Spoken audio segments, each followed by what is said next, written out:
आइए आज हम लोग प्रेयरीज द टेम्परेट ग्रासलैंड के बारे में पढ़ेंगे। प्रेयरीज जो होते हैं वो हमारे टेम्परेट ग्रासलैंड होते हैं। टेम्परेट रीजन में समर हॉट होता है, विंटर कोल्ड होता है और कुछ जगहों पे ज़्यादा बारिश न होने की वजह से यहाँ पे केवल ग्रासेस यानी घास उगती है और इन घास के मैदानों को हम लोग टेम्परेट ग्रासलैंड कहते हैं। और ये ग्रासलैंड जो है वो डिफरेंट नेम से जाने जाते हैं। अगर हम ईस्टर्न यूरोप की बात करें, सेंट्रल एशिया की बात करें तो इन्हें स्टेपीज नाम से जाना जाता है और वहीं नॉर्थ अमेरिका में इन्हें प्रेरीज नाम से जाना जाता है और साउथ अमेरिका में इन्हें पंपास के नाम से जाना जाता है और वहीं साउथ अफ्रीका में इन्हें वेल्ड के नाम से जाना जाता है। तो हमारे और साउदर्न पार्ट ऑफ ऑस्ट्रेलिया में इन्हें डाउन्स के नाम से जाना जाता है। तो ये अलग अलग कॉन्टिनेंट में अलग अलग नाम से होते हैं। जैसे ईस्टर्न यूरोप और सेंट्रल एशिया में इन्हें स्टेपीज नाम से जाना जाता है, नॉर्थ अमेरिका में इन्हें प्रेरीज नाम से जाना जाता है, साउथ अमेरिका में इन्हें पंपास नाम से जाना जाता है, वहीं साउथ अफ्रीका में इन्हें वेल्ड के नाम से जाना जाता है और साउदर्न यानी सदर्न पार्ट ऑफ ऑस्ट्रेलिया में इन्हें डाउन्स के नाम से जाना जाता है। अगर हम मैप की बात करें तो ये देखिए यहाँ पर हमारा प्रेरीज है, वहीं यहाँ पर हमारा ये साउथ अमेरिका में इसे पंपास नाम से जाना जाता है, ऊपर वाला हमारा पंपास है। वहीं साउथ अफ्रीका में इन्हें हमारा वेल्ड के नाम से जाना जाता है और ऑस्ट्रेलिया में इन्हें डाउन्स के नाम से जाना जाता है। वहीं आप देखिए ये ईस्टर्न यूरोप और सेंट्रल एशिया में इन्हें स्टेपीज नाम से भी जाना जाता है। अब बात करेंगे कि हमारा ये जो प्रेरीज है, प्रेरीज का जो हमारा लोकेशन है वो हमारा होता क्या है। प्रेरीज जो है वो हमारा इंटीरियर ऑफ नॉर्थ अमेरिका में लोकेट करता है और प्रेरीज जो है वो एक फ्रेंच वर्ड है जिसका नाम होता है मेडियो और ग्रासलैंड। ये ग्रासलैंड का नाम होता है। जब फ्रेंच सेटलर नॉर्थ अमेरिका में आए तो उन्होंने ये फ्लैट लैंड जो हमारा प्रेरीज था वहाँ पर ये सेट होने लगे और यहाँ पे ग्रेजिंग हर्ड्स ऑफ बाइसन थे।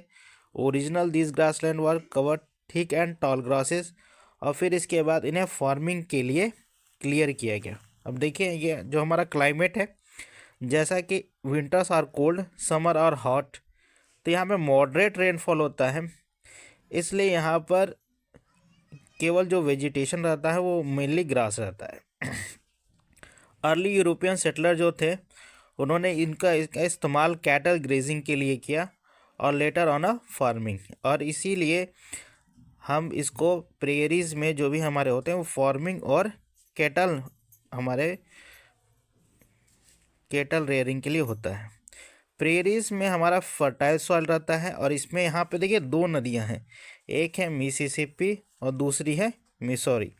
ये दोनों नदियाँ जो है वो इस प्रेयरीज इलाके से होके गुजरती हैं और इसीलिए यहाँ पे जो एग्रीकल्चर होता है इन्हीं दो नदियों की सहायता से होता है।